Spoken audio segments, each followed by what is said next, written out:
Fusilamientos, sí, hemos fusilado, fusilamos y seguiremos fusilando mientras sea necesario.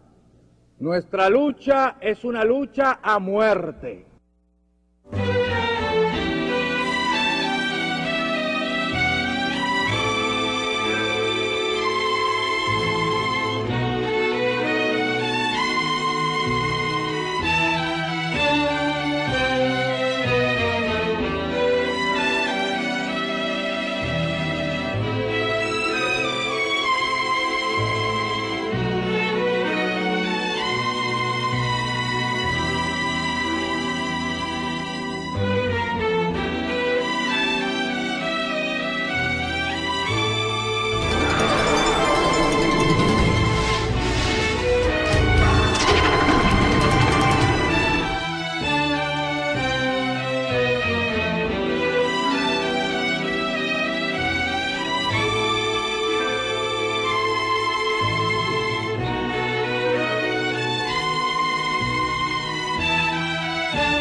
Ernesto Guevara de la Serna es, para muchos, un ídolo. Para otros, solamente el esqueleto de un falso mito que ha tejido el cruzar de la historia. Las anécdotas sobre un joven idealista, luchador infatigable a favor de los necesitados, de un Robin Hood latinoamericano, han sido desmentidas por varios historiadores. Guevara, hasta llegar a Guatemala, no tenía formación ideológica ninguna. Era el aventurero aquel que lo que le interesaba era el juego de fútbol y la indiferencia y la fotografía que tomaba. Y entonces, cuando está allí en Guatemala, que comienza la invasión, él le escribe a su tía una carta: me estoy muriendo de la risa, no dice muriendo, dice una grosería, que no quiero repetirlo, de la risa, viendo a la gente correr por las bombitas que están tirando estos aviones. O sea, él es un espectador de aquella lucha que tiene parte del pueblo de Guatemala que respalda a Arbenz y las tropas de Castillo Armas que al fin dominan la situación y derrocan al gobierno de Arbenz. Enrique Ros, historiador e investigador, es autor de una de las más completas obras sobre la vida del guerrillero argentino, Ernesto Guevara, mito o realidad. En ese momento, Guevara decide, sin haber participado de la lucha, ingresar en la embajada argentina. Y fue atendido, y de nuevo lo vuelve a decir Ernesto Guevara en su diario, ¿no?, que él recibió una cortesía grandísima de la embajada, porque recibía lo que él más quería, que eran periódicos de la Argentina que venían con regularidad a la embajada, y el bife, que es la carne que servían allí. Allí ya ha conocido a Hilda Gadea. Hilda Gadea es una muchacha peruana y de ideas comunistas.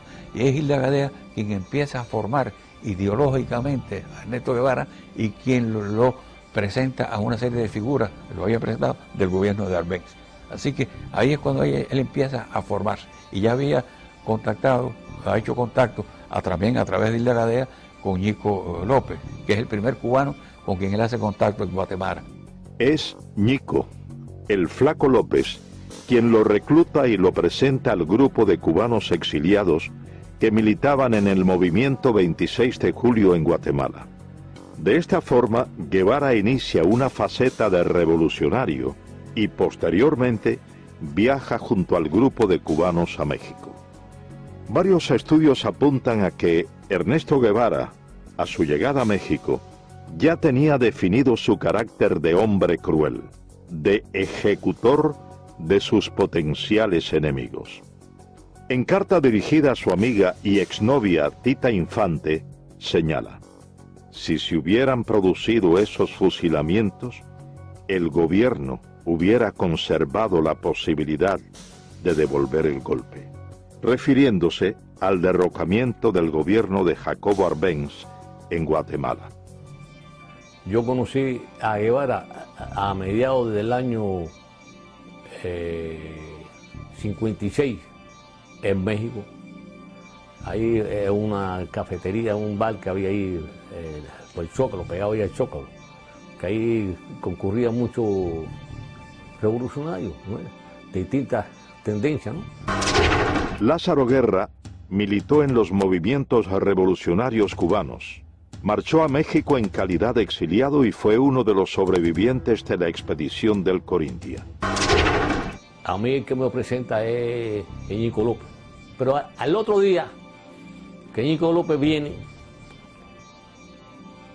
me dice, oye, lo que te presenté fulano, eso no sirve, ¿verdad? No te creas que cualquier cosa, eso no sirve. Él no es como tú y como nosotros y como yo. Este tipo es un tipo maquiavélico, ¿sabes? Y él es que le lleva y trae a Fidel todo el trajín de nosotros. Es un tipo repugnante, ¿no? Que Fidel llegaba y él decía, iba corriendo, ¿no?, para donde estaba Castro, ¿no? Y Castro, fíjate, le gustaba y le gusta que lo adulen, ¿no? Esa es la persona de él. Sí, él vino a pedirme ayuda. Me dijo que había 11 cubanos durmiendo en el suelo en el departamento de María Antonia González. Una pobre mujer en un departamento muy chico y estaban durmiendo en el suelo. Y aquello me tocó el alma. Y le dije, mándame 7 o 8 para acá, yo les haré una comida al día y alojamiento. Orlando de Cárdenas, periodista, fue amigo de Fidel Castro. Vivía en México y fue uno de los principales colaboradores del movimiento 26 de julio en tierras aztecas. A él al principio se le dijo doctor Guevara o Ernesto Guevara, pero cuando vimos que él se hacía burla de nuestra manera de hablar, entonces en represalia ya no le dijimos nunca más Guevara ni Ernesto, le decíamos el Che. Para todo el Che y el Che y el Che, y se le quedó lo del Che, que hasta el mismo Fidel y Raúl le decían el Che. Ya, y se lo decíamos muchas veces con un poco de sorna, como para restregarle en la cara lo que él nos había hecho a nosotros. Nunca nos vio completamente como compañeros. Guevara nunca llegó a intimar totalmente con el grupo de jóvenes revolucionarios cubanos. Cuentan quienes compartieron con él el entrenamiento militar en tierras aztecas que su desprecio hacia los cubanos siempre se hacía sentir. Sentimiento que extendía a los negros y al pueblo mexicano, a quienes constantemente menospreciaba. Llegamos a México el 10 de diciembre de 1955 y Fidel me presentó y me dijo, muchachos, este es el coreano, él va a ser nuestro instructor militar. Miguel Sánchez, el coreano, combatió junto a las tropas estadounidenses en la Guerra de Corea. Fue reclutado por Fidel Castro como instructor militar de los cubanos que se entrenaban en México. Allí en la casa de María Antonia González conocí a Ernesto Guevara de la Serna, que después le decían el Che, todavía le decíamos el Chancho, porque él tenía poca afición por bañarse y siempre tenía un olorcito arriba que olía como a riñón hervido.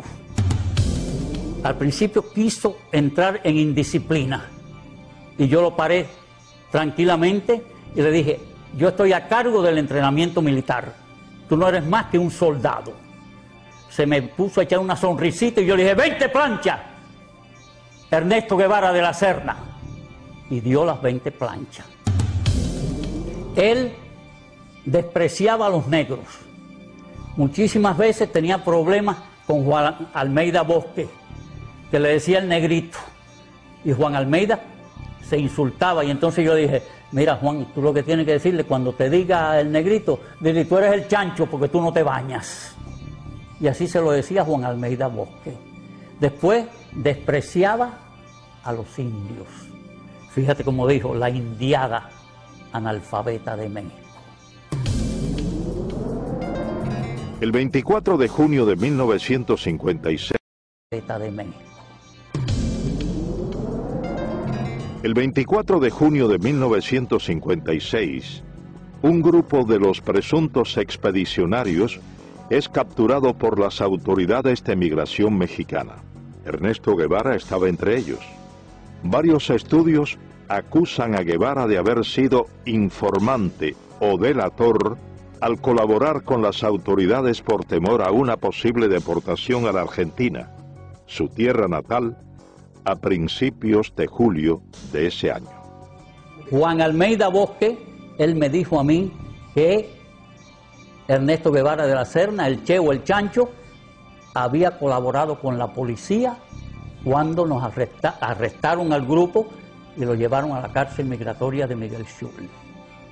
Y él se había puesto en contacto con las autoridades de México para entregar todas las armas del rancho de Santa Rosa de Chalco.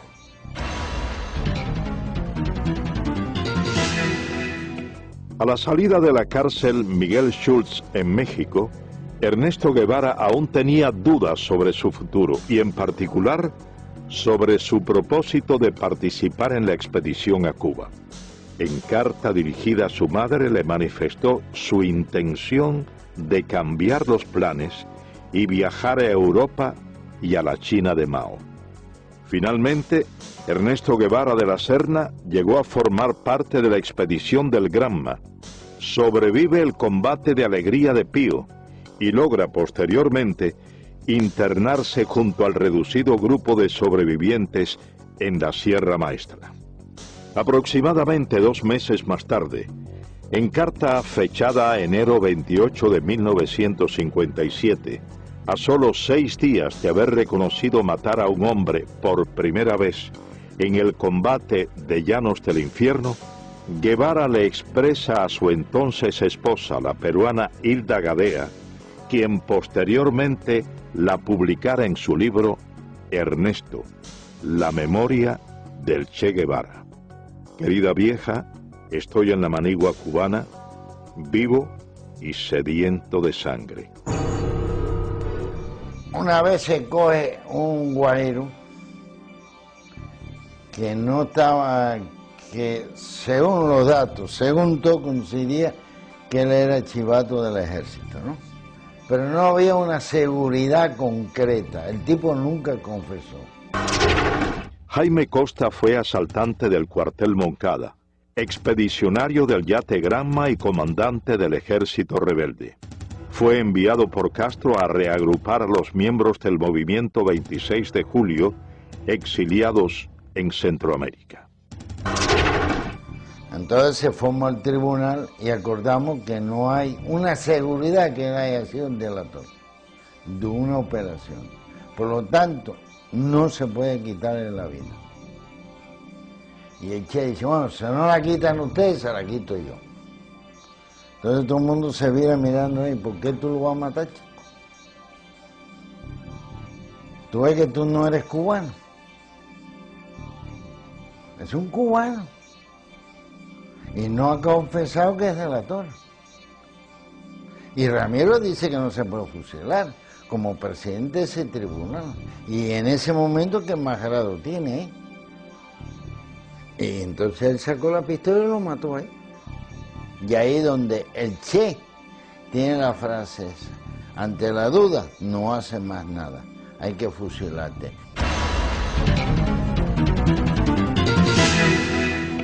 De esta forma, Guevara asesina personalmente a Eutimio Guerra, un campesino que se había unido al ejército rebelde y posteriormente dirige otras ejecuciones en la Sierra Maestra. No había que comer, es que llegamos y acampamos en la finca La Otimia, frente a las minas de Boicito.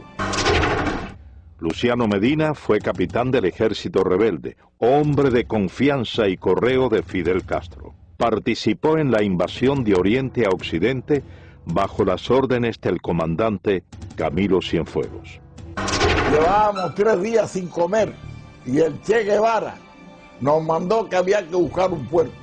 Y yo fui a casa de Carlos Sotolongo, que tenía una finquita allí cerquita de la mina, y compré un puerco que me costó 70 pesos. Entonces ya estábamos comiendo allí, toda la tropa estaba comiendo, y entonces llegó un señor y le dijo al Che Guevara, bueno, es que tenemos un chivato, que hay que ver cómo se saca ese hombre de aquí, que se llama Juan Pérez, dueño de la finca Rancho Claro, que es un cosechero de café. Entonces mandaron a buscar el hombre tenía 3 hijos, chiquitos de 4, 5 y 6 años, no tendrían más los chiquitos que tenía allí. Entonces cogieron y lo fusilaron. Y eso nos cayó mal a toda la tropa. Los fusilamientos se generalizaron. Varias investigaciones responsabilizan a Ernesto Guevara por el asesinato de al menos una docena de hombres en la Sierra Maestra. En la gran mayoría de los casos, sin tener pruebas incriminatorias. Yo conocí a Ernesto Guevara en la Sierra Maestra en el mes de marzo de 1958, que como corresponsal de guerra de la revista Bohemia fui a entrevistar a Fidel Castro. Agustín Hayes fue periodista de la revista Bohemia. Pasó aproximadamente 2 meses en la Sierra Maestra y como corresponsal de guerra entrevistó a Ernesto Guevara en su campamento. Cuando yo entrevisté a Ernesto Guevara en la Sierra Maestra en marzo del año 1958, entre las cosas que yo observé de él, que tenía una personalidad despótica, dura, cruel. Por ejemplo, le pregunto por su primera esposa, por Gadea, y entonces me dice, bueno, no sé de ella ni me interesa. Entonces le pregunto, bueno, ¿usted es médico? Y entonces, sí, pero a mí no me gusta la medicina. ¿Y qué es lo que le gusta a usted? La economía. Después, con el tiempo, estudiando la personalidad de él, es cuando uno confirma que él tenía esa característica de crueldad y de odiar. Por ejemplo, él escribió cosas como esta: odio a la civilización. América será el teatro de mis aventuras. Huir de todo lo que me molesta. Donde me lleven los acontecimientos. Mi ambición de horizonte y mi fatalismo. Me interesa la nueva China por estar acorde a mis ideas políticas. Yo vivo con ese espíritu anárquico que me hace soñar horizontes. Mis amigos son amigos mientras piensen políticamente como yo. No soy moderado y trataré de no serlo nunca. Asaltaré las barricadas y trincheras, teñiré en sangre mis armas y loco de furia degollaré a cuanto vencido caiga entre mis manos. Una madrugada, uno de los que estaban en el campamento de La Plata tenía como una pesadilla y decía, mátalo, mátalo. Entonces por la mañana yo hablé con él, otras veces había hablado con él, me había dicho que era estudiante de medicina. Él se llamaba, era capitán Humberto Rodríguez. Entonces me dijo que él era el jefe del pelotón de fusilamiento, que allí fusilaban. Entonces me contó una anécdota de eso, de mátalo, mátalo. Era una de las personas que llegó un momento que él dudó y entonces le daban la orden de que tirara y él tiró. Entonces me empezó a contar de que había fusilamiento, que lo mismo fusilaban allí en el campamento de Fidel en La Plata que en el de Che, en la mesa, en la pata de la mesa. En una ocasión me dijeron que iban a haber un fusilamiento, que si yo como periodista quería verlo, yo dije que no. El camarógrafo que estaba conmigo era Guayo, Eduardo Hernández Guayo, le decíamos. Y entonces tampoco fue. Pero sí había muchos testimonios allí de que él fusilaba. Otro de los elementos que caracterizaron a Ernesto Guevara de la Serna fue su inoperancia táctico-militar. A pesar de haber sido nombrado por Fidel Castro como jefe de una de las más importantes columnas guerrilleras, afirman sus compañeros de lucha que Guevara no estaba capacitado militarmente. Yo conocí a Guevara desde antes de ser comandante yo, en la Sierra Maestra. Yo llegué a la Sierra procedente de Costa Rica cuando ya había varios meses de lucha. Y pues nos relacionamos y me tocó hasta estar bajo las órdenes de él por un tiempito, varias semanas, y lo conocí de cerca. Uber Matos fue comandante del ejército rebelde. Tras el triunfo de la revolución castrista, fue jefe militar de la provincia de Camagüey y luego de su ruptura con Castro, cumplió 20 años de presidio político. Me confesó en cierta oportunidad que él de cuestiones militares no sabía nada. Hay una oportunidad en que yo le digo, me mandaron a tus órdenes, tengo que hacer una línea de fortificaciones, la zona esta está bajo tu mando, ¿dónde hago las fortificaciones? ¿Dónde establezco todas las defensas? Y me dice, yo de eso no sé nada, pero hazlas bajo tu criterio, pero si tú eres el jefe que vas, la defensa aquí tienes que hacerla de acuerdo con un concepto estratégico, táctico, es decir, tienes que pensar, yo voy a desplegar los hombres aquí, allá, y yo hago las defensas, las líneas de trinchera y los túneles para detener el avance de los tanques y las demás defensas que vamos a construir, de acuerdo con el plan tuyo. Dice, yo no tengo ningún plan. Varios textos ponen en entredicho la autenticidad de los diarios de campaña publicados y supuestamente escritos por Ernesto Guevara. Durante el paso de la columna número 8 Ciro Redondo por Camagüey, Guevara y su tropa tienen que huir después de un enfrentamiento con fuerzas del ejército del general Fulgencio Batista, abandonando en el lugar de los hechos toda la correspondencia y los manuscritos del diario de campaña de Guevara en la Sierra Maestra. Datos que, posteriormente, fueron empleados por la policía para arrestar a varios colaboradores del ejército rebelde. Me dan la orden a las 8 de la noche que me traslade urgente para Camagüey con mi avión y mi pertenencia. Carlos Lazo es piloto aviador. Fue segundo teniente y piloto de enlace del Ejército de la República. Combatió al ejército rebelde. El coronel Dueñas me dice, ¿a qué hora tú puedes volar mañana temprano? Y le explico que a la hora que quiera. Y me dice, bueno, a las 6 vuelo para un lugar que le llaman 4 compañeros. Allí hay un tiroteo entre el ejército, un grupo del ejército, no eran muchos, eran unos 40 soldados de la Guardia Rural. Allí hay 2 muertos por el agente de Che y heridos, y se mandan a correr, dejan 2 camiones. En uno de los camiones tenía toda la correspondencia, todo el diario de Che, el cual yo leí bastante. Hablaba todo y que había cooperado en Camagüey y que la mayoría no cooperaba, que era una provincia completamente latifundista, entre paréntesis, lo ponía así, y comprometía a cantidad de personas, no solo de Camagüey, de otras provincias.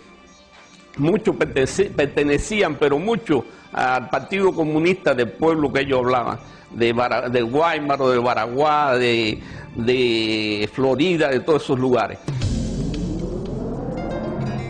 Varias anécdotas y documentos reflejan el carácter despótico de Ernesto Guevara hacia sus subordinados. Guevara acostumbraba a humillar a los hombres bajo su mando. Yo me incorporo a la columna en un campamento que se llama El Algarrobo. Aquel día, una tarde, nos formaron cuando nosotros llegamos ahí, que veníamos de la zona más al norte de la sierra. Cuando llegamos allí, por la tarde nos formaron, éramos unos 200, 300 hombres, alrededor de eso. Y ahí vino Guevara y nos habló. Eduardo Pérez fue primer teniente del ejército rebelde. Se incorporó en las villas a la columna número 8 Ciro Redondo, que comandaba Ernesto Guevara. A nosotros nos mandan a la zona que va entre Fomento y El Pedrero, en un lugar un poquito más adelante de un lugar que se llama Cipiao. Empezamos a combatir de acuerdo con las órdenes que teníamos, no nos habían situado todos éramos bisoños ahí, no nos habían situado ningún personal experimentado. El primer día, en el primer combate, cuando llevábamos 2 o 3 horas combatiendo, vimos que allí no había posibilidad de resistir, nos retiramos y hicimos una línea de resistencia como 1 kilómetro más atrás. Ahí mandaron a alguna gente experimentada, 4 o 6 gente experimentada, entre ellos Rogelio Acevedo, los mandaron a esa línea de combate y ahí estuvimos combatiendo 3 días continuados. En esos 3 días no recibimos comida, no recibimos nada. Y en el tercer día viene Camilo, que traía unas armas de Yaguajay, y vino hasta el Pedrero. Cuando llega Camilo al Pedrero, los otros que están allí, nadie se atreve a mandarnos nada de comer. Cuando llega Camilo, allí al Pedrero, el Che no está, y Camilo empieza a preguntarle cómo está la situación. Y Camilo dice, pero ven acá y a estos hombres, ¿por qué no le mandan comida? No, porque el Che dice que no, porque se tuvieron que retirar de la primera posición que tenía. Dice Camilo, no, pero que los maten a tiro, que los maten el ejército, pero ¿cómo los va a matar de hambre el argentino este? No. Y esa tarde nos llegó a nosotros cajas de malta, salchichones, cajas de galletas, y pudimos comer esa tarde después de 3 días.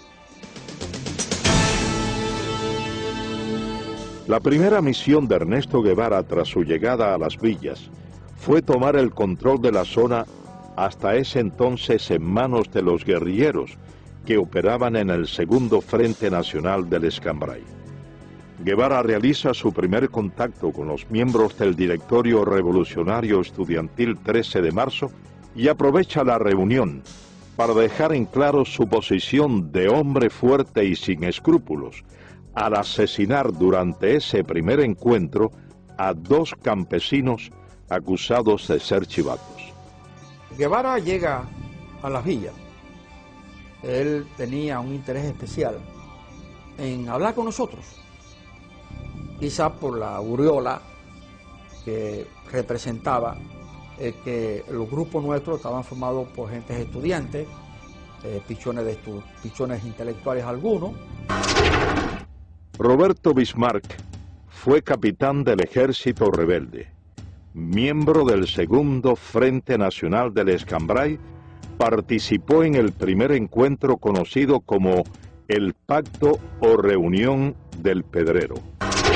Fuimos a la reunión aquella, una reunión que tuvo lugar en el Pedrero, una sección del campamento de nosotros, y allí lo conocimos.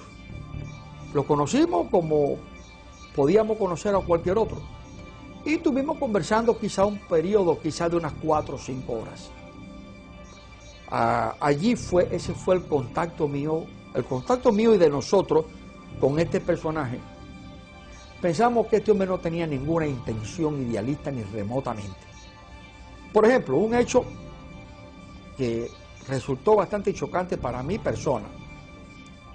Hubo una pequeña operación militar, en la cual se logró apresar algunas personas, algunos de ellos guajiros, que supuestamente habían estado colaborando, a mí no me contaba, pero eso era lo que se le adjudicaba, con el régimen de Batista. En forma arbitraria, yo fui testigo de que el Che Guevara dijo que a esa gente, como eran unos colaboradores de la llamada dictadura, había que castigarlo con la muerte. Y sin juicio previo, incluso contra la protesta, no vamos a decir protesta, contra el juicio de nosotros de que no debía de acelerarse un tipo de acción en ese momento porque no habían garantía para las personas que supuestamente estaban acusadas. El Che Guevara dijo que no, que eso había que matarlos. Y a 2 de ellos fui testigo presencial de que con su pistola los mató. Ernesto Guevara subestimó a los miembros del Segundo Frente Nacional del Escambray que combatían en la zona central de la isla y no aceptó la autoridad de los comandantes que combatían en esa región montañosa. Al entrar el Che Guevara a la provincia de Las Villas, por la parte noroeste de Banao, nos encontramos con él allá, que él estaba acampado con miembros del directorio revolucionario, con el comandante Cubela. Elías Nazario fue capitán del Ejército Rebelde, miembro del Segundo Frente Nacional del Escambray y ayudante personal del comandante de la Revolución, Jesús Carrera Sayas. Él y el comandante Carrera tuvieron una buena discusión, ¿no?, por la zona que se estaban disputando, ¿no?, porque ya el Che venía diciendo que era comandante en jefe del Escambray no era cierto, porque el comandante jefe del Escambray era Eloy Gutiérrez Manoyo en aquel momento. Y la discusión fue fuerte, pero fuerte, en la que Jesús le dijo, tu zona es la tuya y la mía es la mía. Y si brinca la zona mía, vamos a tener problemas. Porque Guevara nunca le contestó a él. Agachó su cabeza y dejó escapar, vaya, Y entonces intervino en esa discusión el comandante Armando Acosta Cordero, estaba el comandante Ramiro Valdés, y entonces intervino en esa discusión el comandante Armando Acosta Cordero, estaba el comandante Ramiro Valdés, el capitán Olo Pantoja, cuando era capitán. Es precisamente el fusilamiento del comandante de la Revolución, Jesús Carreras Sayas, uno de los hechos que resaltan el carácter vengativo de Ernesto Guevara de la Serna. Ernesto Guevara fue mandado por Fidel Castro a la Sierra del Escambray para quizás evitar que el segundo frente dividiera la isla en dos mitades. Armando Fleites, médico, fue comandante del ejército rebelde y uno de los fundadores del Segundo Frente Nacional del Escambray. El Segundo Frente Nacional del Escambray envió como oficial para las primeras conversaciones con Ernesto Guevara al comandante Jesús Carrera. Jesús Carrera, cumpliendo los acuerdos del Segundo Frente, dio unas cartas y se creó una situación quizás desde ese momento antagónica y difícil entre Guevara y Jesús Carrera. El resultante de esa situación, en el transcurso del año que pasó, pues se fue acentuando la situación personal y nosotros, yo personalmente y unos cuantos oficiales más del Segundo Frente, en la cabaña, le planteamos que si era tanto, no había que hablar mucho, que nosotros lo enviaríamos a buscar y que en un duelo, en una forma frontal, se dilucidaran esas situaciones. Entonces dijo que no tenía intenciones en tener un duelo ni tener una cosa con Carrera. Entonces dijimos, bueno, si es esa situación, pues ya vamos a dar este episodio por terminado, ¿no? Y sin embargo, por órdenes del Che Guevara con Fidel Castro, es que prenden a Jesús Carrera. Y más tarde Jesús Carrera es fusilado, precisamente, por la persecución y por la venganza, el odio, el resentimiento y la cosa de personalidad. No quiso dilucidar como dilucidan los hombres en un frente de combate o en un duelo, sino veló la oportunidad y por la espalda lo lleva, tenía todo el poder y por la espalda le cuesta la vida. Entre las hazañas injustamente atribuidas a Ernesto Guevara de la Serna está la toma en la ciudad de Santa Clara de un supuesto tren blindado. Varios de los protagonistas de ese hecho contradicen lo expuesto por el régimen castrista y manifiestan que todo lo orquestado, más que una proeza militar, fue una traición a una negociación ya acordada por el Segundo Frente Nacional del Escambray con oficiales del ejército de Batista. El tren blindado fue una acción de traición del Che Guevara al Segundo Frente Nacional del Escambray. Lázaro Asensio, abogado y periodista, fue comandante del ejército rebelde y miembro del Segundo Frente Nacional del Escambray. Las tropas nuestras estaban peleando en la zona de Manicaragua y de Cumanayagua. Y el señor Cuso Gómez fue a verme para venir a avisarme de que el tren blindado, el famoso tren blindado, estaba dispuesto a entregarse a el Segundo Frente Nacional del Escambray.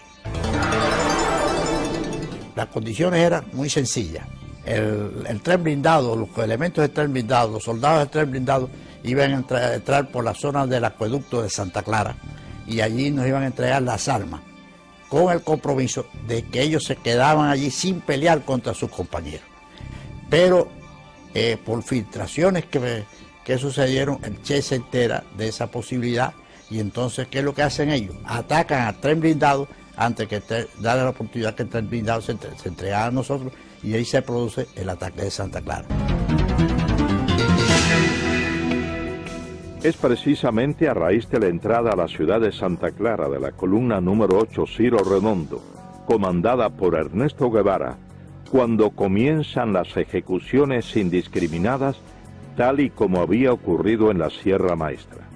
Guevara ordena, sin la realización de procesos judiciales, el fusilamiento de varias decenas de personas supuestamente acusadas de haber cometido crímenes o de ser delatores del depuesto régimen. El primero que entra en Santa Clara, la ciudad estoy hablando, es el Che. Y Félix Torres, un viejo comunista de las villas, le va diciendo al Che quién eran los chivatos de Batista. Y el Che, sin más ni menos, los va cogiendo, sin interrogar, y los va matando. En eso entra el segundo que entra en Santa Clara, es Camilo. Y entonces Camilo tiene una expresión, coño, pero aquí se han bañado en vez de con agua, con sangre, porque donde quiera hay un muerto tirado en una esquina. Han acabado con este pueblo.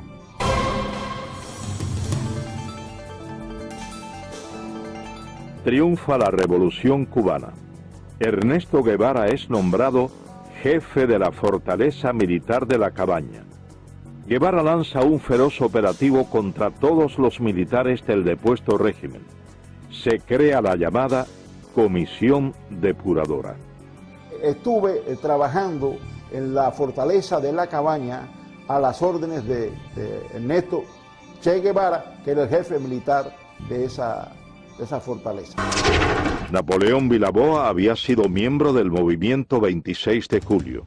En enero de 1959 comenzó a trabajar en la llamada Comisión Depuradora en la fortaleza de La Cabaña, bajo las órdenes de Ernesto Guevara. La Comisión Depuradora es un organismo que se crea, lo crea el gobierno de Fidel Castro con el pretexto de depurar las Fuerzas Armadas en Cuba. Claro, el fin de esto era simplemente implantar el terror revolucionario en Cuba mediante los fusilamientos. Esos fusilamientos eran una cosa arbitraria, porque los infelices que llevaban allí ya estaban previamente sentenciados a muerte, como en el caso, por ejemplo, del primer teniente José Castaño, que había sido jefe del BRAC y que fue asesinado personalmente por el Che Guevara en su propia oficina, y contra el cual no había ningún tipo de pretexto legal para poder fusilar, porque este señor ni había matado ni había torturado a nadie durante el régimen de Fulgencio Batista.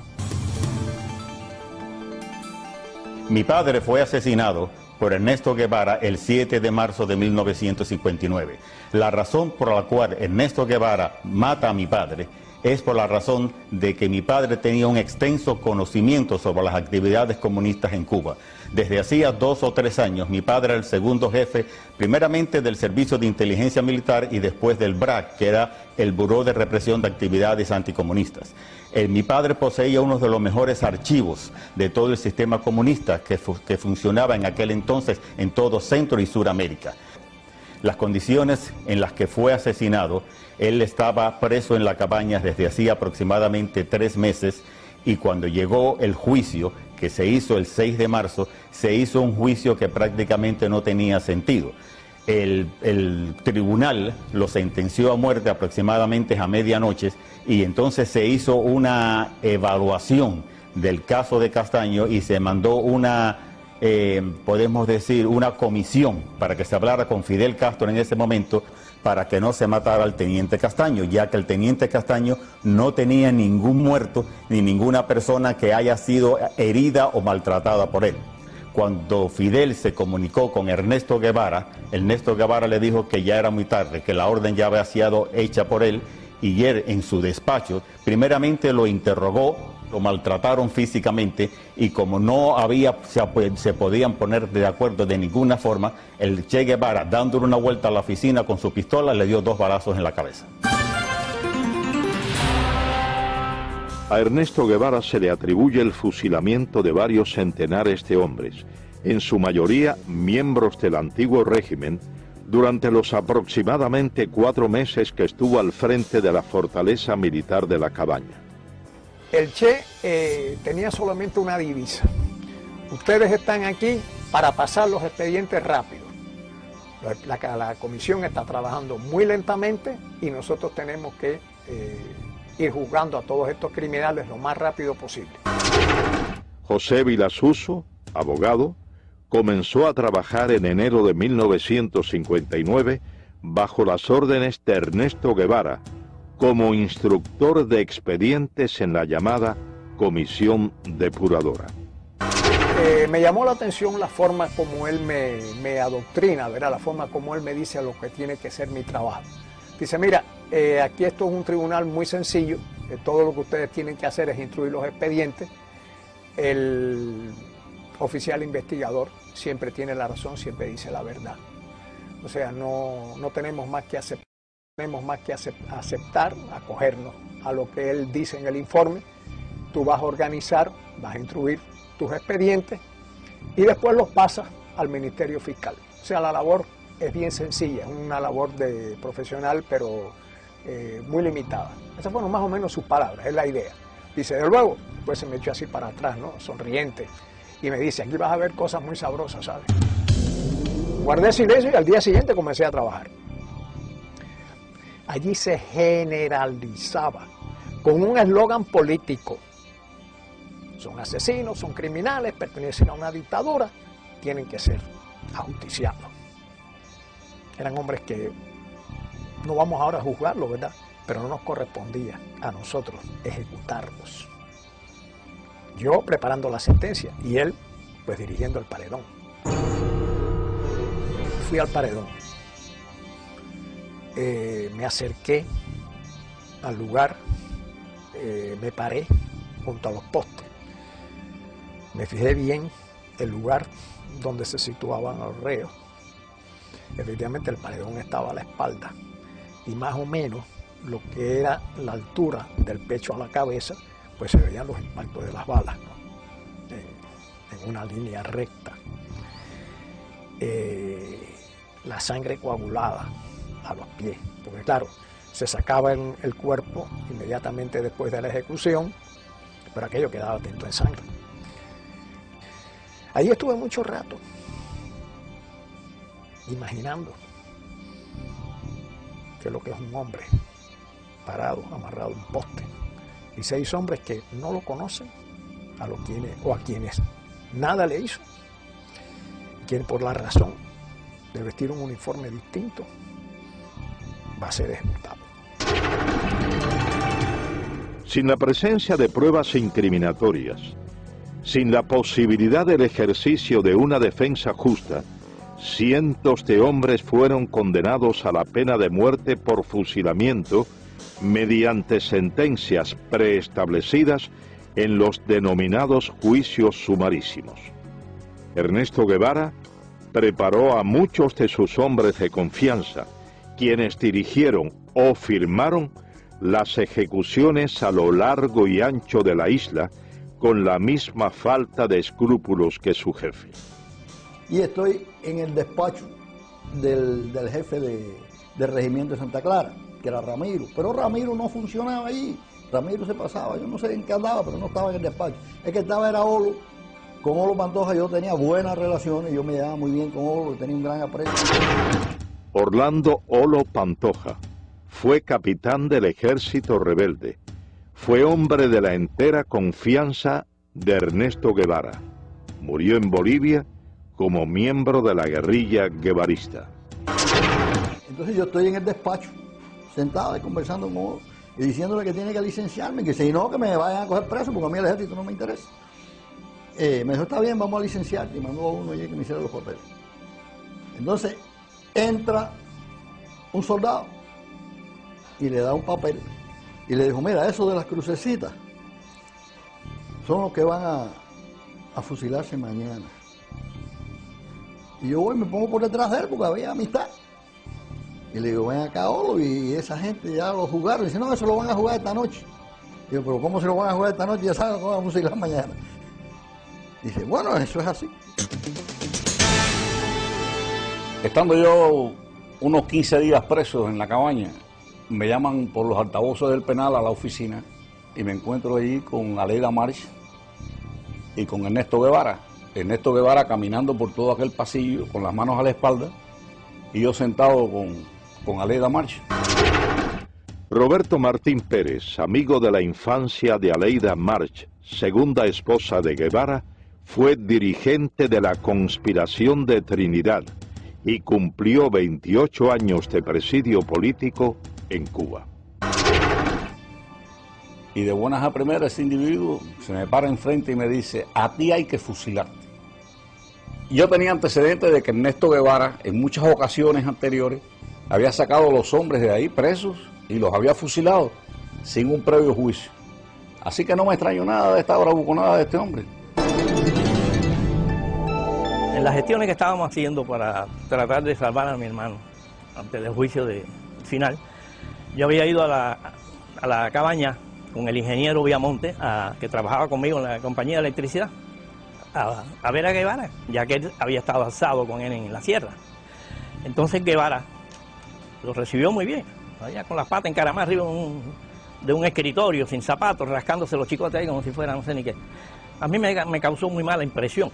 Me vi la cara de hipócrita, de sinvergüenza que tenía, desde luego. Entonces el ingeniero empezó a explicar. Y él le dijo, no, aquí no hay toalla para nadie. Dijo, no es cuestión de toalla, es cuestión de que están cometiendo un error. La revolución está cometiendo un error y es un inocente, muchacho joven. Y no. Él vestía el uniforme de Batista, decía. El uniforme azul de Batista, que no era de Batista, era de la República. Pero no hay toalla para nadie. Casi que nos botó de allí, desde luego. Y se dirigió a uno que tenía al lado y le dijo, oye, encarga tres cajas más que estos van para allá. Uno de los elementos más distintivos del carácter criminal de Ernesto Guevara fue su desprecio, no solo hacia los hombres y mujeres condenados por él, a quienes consideraba sus enemigos, sino también a los familiares de estos. Este incidente durante un día de visitas a los prisioneros en la fortaleza militar de la Cabaña da prueba de ello. Aquella parte estaba lleno de mujeres, unas que iban a ver a los esposos, otras a los hijos, otras a los hermanos. Y entonces en eso abrieron la puerta de atrás y todas las mujeres se arrimaron a ver y que saliera una máquina. Entonces las mujeres todas rodearon la máquina y empezaron a decirle que qué pasaba, que por favor que los dejara entrar a ver a sus familiares, que hacía días que no los veían, que le llevaban comida y le llevábamos de todo. Y entonces él eso sí nos miró con una cara de estúpido y nos dijo, están castigados y hoy no hay visita para nadie.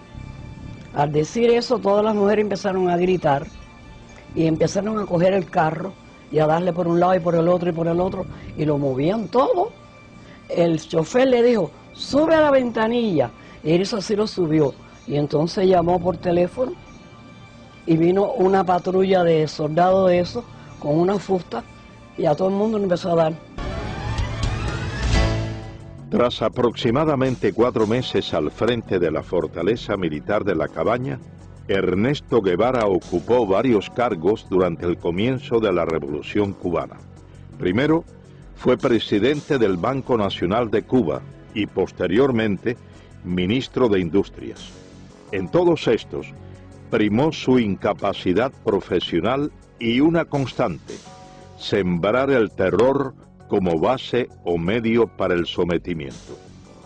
Yo conocí a Ernesto Guevara en el año 1959, cuando Felipe Paso, que con la revolución lo nombraron presidente del Banco Nacional, me citó para diseñar lo que hoy es el Hospital Efigenia Amejeira.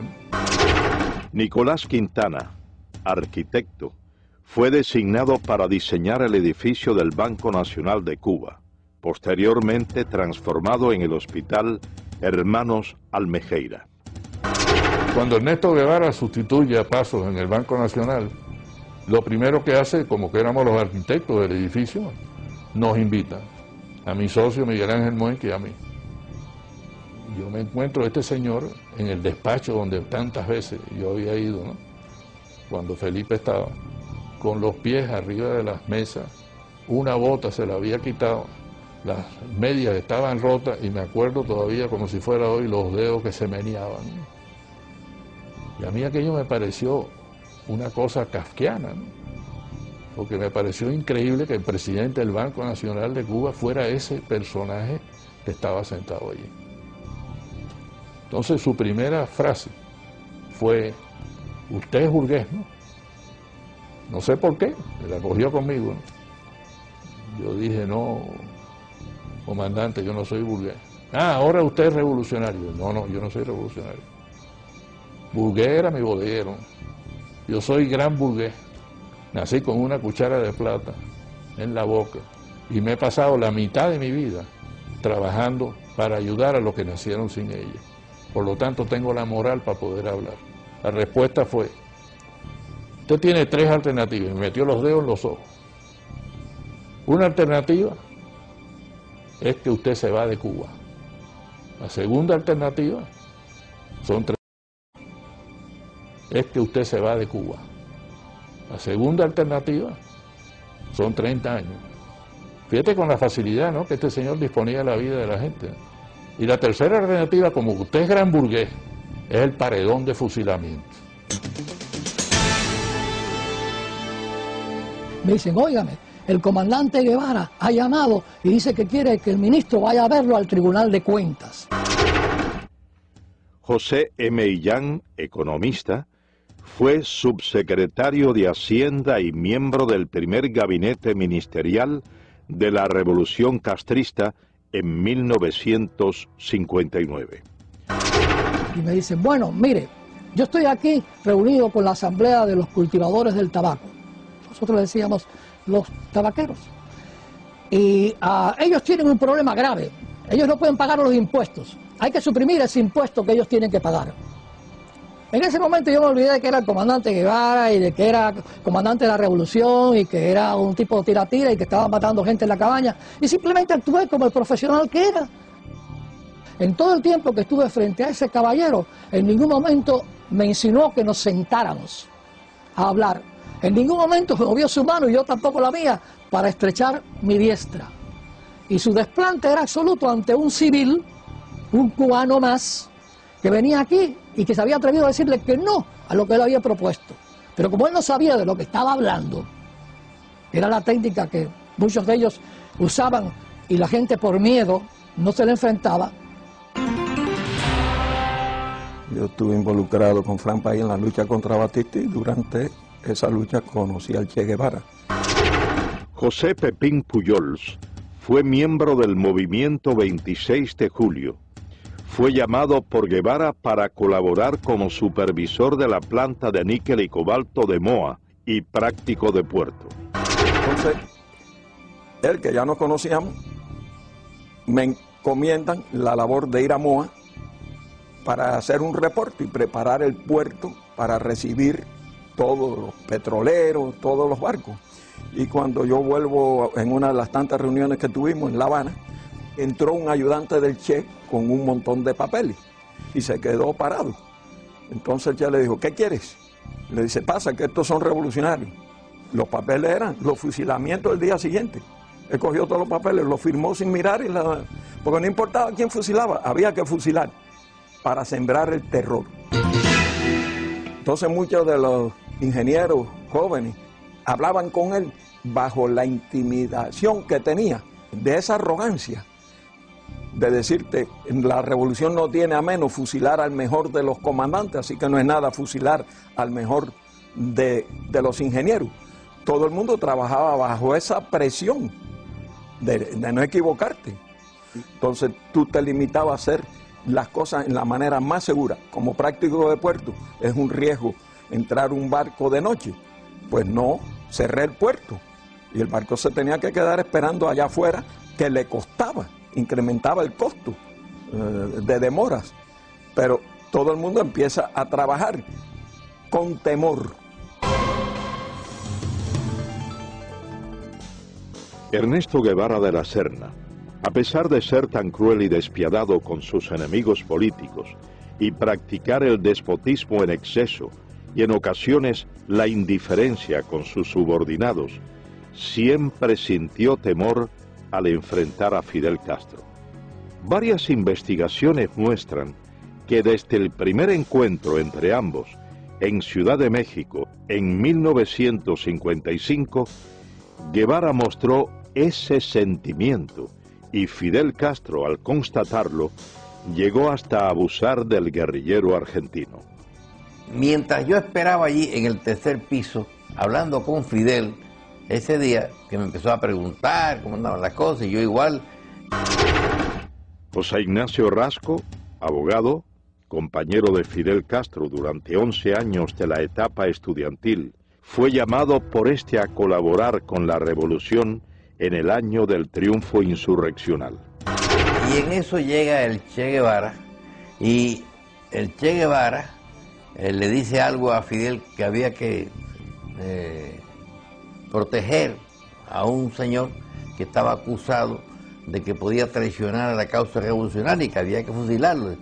Y entonces Fidel ha cogido por la solapa al señor Che Guevara y pero, Che, no seas idiota, no te acobardes, si tú quieres lo fusilas, si te parece mejor lo pones en un avión y lo mandas para el exilio, o si no lo dejas que se pudre en la cabaña. Esta anécdota, a mi juicio, retrata cómo era la sumisión de el Che Guevara a Fidel Castro en aquellos momentos ya. Es decir, siempre le tenía pánico, le tenía miedo.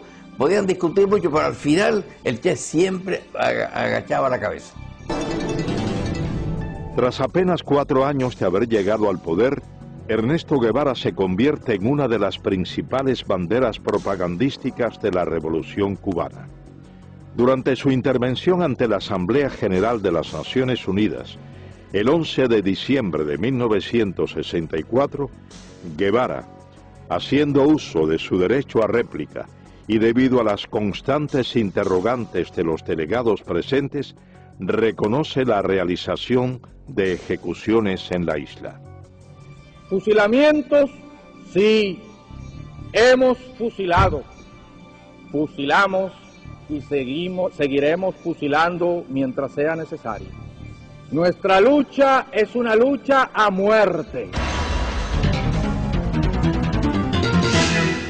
Es precisamente el empleo de la pena de muerte como método para la instauración del terror una de las constantes que caracterizaron a Guevara, quien identificó a los Estados Unidos como su principal enemigo y desató contra este y el denominado imperialismo yanqui una guerra sin cuartel, recabando en los partidos comunistas de Asia, África y América Latina fundamentalmente el apoyo para emprender tales acciones, acciones consideradas hoy como terroristas.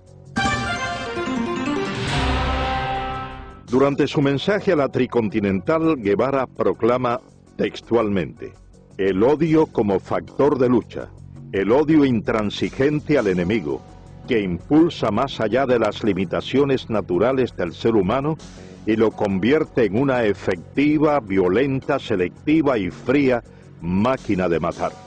Nuestros soldados tienen que ser así. Un pueblo sin odio no puede triunfar sobre un enemigo brutal. Seguidamente, Ernesto Guevara expresa una frase considerada por varios investigadores como uno de los fundamentos del terrorismo moderno. Hay que llevar la guerra hasta donde el enemigo la lleve, a su casa, a sus lugares de diversión, hacerla total. Hay que impedirle tener un minuto de tranquilidad, un minuto de sosiego fuera de sus cuarteles, y aun dentro de los mismos, atacarlo donde quiera que se encuentre, hacerlo sentir una fiera acosada por cada lugar que transite. Ernesto Guevara organiza un grupo guerrillero en Cuba, parte a África. El Congo es el país escogido como punto detonante de la supuesta guerrilla africana. Y llega Guevara al Congo, participa en una serie de batallas, pierde todas las batallas, nadie lo atiende, los dirigentes del Congo no le prestan atención, nos dice que Kabila lo tiene a él como un becario, así como cero a la izquierda, y entonces pierde. Las naciones que rodean al Congo exigen que salgan del Congo los tropas extranjeras, y las tropas extranjeras eran las de Sudáfrica que estaban allí y también las de Guevara, el grupo cubano. y se ve obligado a salir del Congo. Pero él no quería regresar a Cuba, porque él ya sabía la enemistad que sentía Castro hacia él. Y hubo una gran presión. Su misma esposa tuvo que ir a Aleida March, al Congo, a persuadirlo y a convencerlo de que regresara a Cuba. Entonces él allí ya ha organizado la idea de ir a Bolivia, porque ya Guevara no cabía en la isla de Cuba junto a Fidel.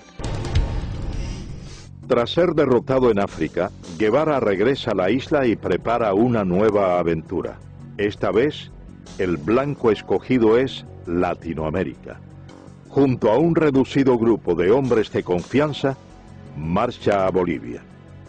El 31 de diciembre de 1966 se produce, muy cercano a la finca Ñancauazú en Bolivia, el histórico encuentro entre Ernesto Guevara de la Serna y Mario Monge Molina, secretario general del Partido Comunista Boliviano. Monge le expresa a Guevara que no permitirá que ningún extranjero dirija la lucha armada de su país y le propone hacerse él cargo de las operaciones y designarlo como su asesor militar. Guevara no aceptó. Entonces, él me dijo: yo no te puedo dar la dirección revolucionaria. Él mismo me dijo en la conversación: yo a Cuba no podía volver. Para mí se había cerrado eso. Yo me había despedido a paso marcial. Entonces tenía que buscar otro lugar donde aparecer. Y Bolivia se presentaba las condiciones por algunas cosas que nos llevaban y por el hecho de que nosotros estábamos en proceso de preparación, que ellos lo conocían. Han de encontrar un lugar donde exista un compromiso del Partido Comunista o de cualquier dirigente individualmente para colaborar con la guerrilla del Che en el país. No hay. Guevara no consigue reclutar al campesinado boliviano, principio básico de su encomienda. Y según los historiadores, desconoce totalmente las necesidades de estos, llegando a prometerles la propiedad de las tierras que trabajaban, desconociendo que en la localidad de Ucareña se había firmado en agosto de 1953 la ley de la reforma agraria boliviana. Guevara es finalmente cercado por el ejército boliviano y capturado con vida en la quebrada del Yuro. Según las notas del general Luis Requeterán, quien fuera en ese entonces coronel y jefe de la 4ª División de Operaciones Antiguerrilleras en Bolivia, Guevara, levantando en alto su carabina, gritó: «¡Me rindo! ¡No me maten! ¡Soy el Che! ¡Valgo más vivo que muerto!». Cuando esto ocurría, relata el general Requeterán, el reloj marcaba las 13:30 horas del domingo 8 de octubre de 1967. En ese combate mueren la mayor parte de los guerrilleros, cae preso el Che Guevara con Simón Cubas, que era el que le estaba ayudando a salir, nombre de guerra Willy. Félix Rodríguez fue oficial de la Central de Inteligencia estadounidense. Fue el oficial que recibió la orden de ajusticiar a Ernesto Guevara tras su captura en Bolivia. Viene una llamada telefónica y piden al oficial de más alto rango. Yo tenía en ese momento el grado de capitán y en la higuera nada más que habían 2 tenientes más bolivianos, por lo tanto me llamaron a mí, contesté el teléfono y era del alto mando boliviano en Valle Grande, y eran instrucciones específicas del señor presidente, señor comandante de las Fuerzas Armadas, que eran 500-600. El código que teníamos era 500 el Che Guevara, 600 muertos, 700 vivos.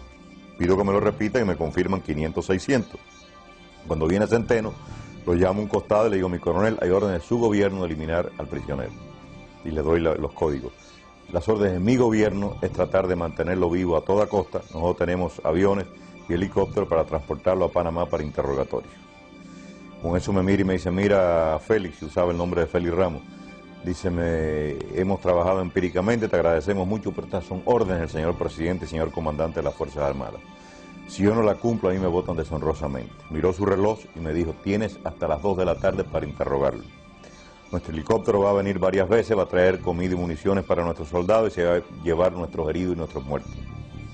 Yo quiero tu palabra de caballero de que a las 2 de la tarde tú me traigas el cadáver del Che. Y lo puedes ajusticiar en la forma que tú quieras porque sabemos el daño que le ha hecho a tu patria. Y dije, mi coronel, trata de hacerles cambiar de idea, pero sonar una contraorden. Yo le doy mi palabra de hombre que yo le llevo el cadáver del Che.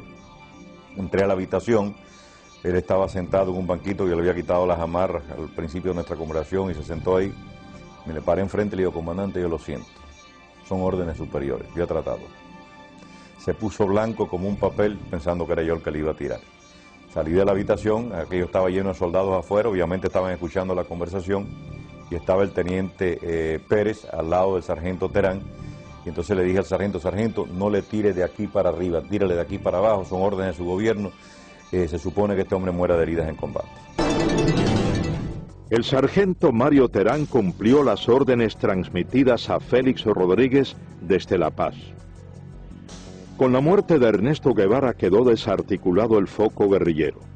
5 hombres pudieron escapar con vida. 2 bolivianos, muertos 2 años más tarde, y 3 cubanos. Y yo me considero engañado por el Che Guevara, porque el mismo amor que sentíamos y respeto por Fidel Castro lo sentíamos por el Che. Yo nunca hubiera querido que me hubiesen preguntado a cuál de los dos quería más, porque no sabría dar la respuesta. Y creo que todos los que estaban a mi alrededor así lo sentían. Dariel Alarcón Benigno fue capitán del ejército rebelde. Llegó a ser coronel de tropas especiales en Cuba. Participó junto a Guevara en las guerrillas de la Sierra Maestra y en las insurgencias de El Congo y Bolivia. En la mayoría del pequeño grupo que habíamos allí, cubanos, todos habíamos pasado academias militares y que estábamos preparados ya militarmente. Yo, que era uno de los más brutos, ya podía dirigir una división. Pinares, que era un comandante, que mandaba ejército. Gustavo Machín, otro comandante. Bilbo Acuña, otro comandante. Todos éramos reclutas. Ninguno podíamos tomar la decisión aún ni de situar una posta. Éramos nulos. Entonces, ¿por qué no aprovechó nuestra capacidad militar? Yo se la demostré, porque yo fui el ametralladorista, fui el explorador, fui el punto de vanguardia, pero después que quedamos, el día 8 de octubre, que quedamos 6, yo saqué 5 hombres hasta la frontera, con Chile, después de caminar 3.500 kilómetros, con 3 divisiones del ejército persiguiéndome día y noche, y le hice más baja al ejército que cuando éramos el grupo completo. Rompimos 14 cercos al ejército y perdí un hombre, pero atravesamos la selva y atravesamos el altiplano y salimos a Chile. Por eso yo digo que hubo una falta en él y fue el de no darnos a nosotros la participación que tenía que darnos, no darnos a nosotros el derecho a discutir las cosas internas de la guerrilla. Él las pensaba, él las elaboraba y él nos las transmitía. Y lo que él dijera, él era lo que había que hacer. Nosotros no teníamos ni voz ni voto.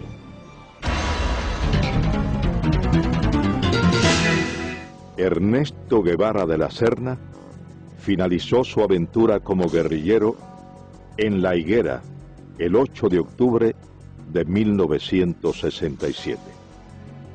A casi 4 décadas de su muerte, para unos queda el mito, para otros solo el recuerdo de una pesadilla.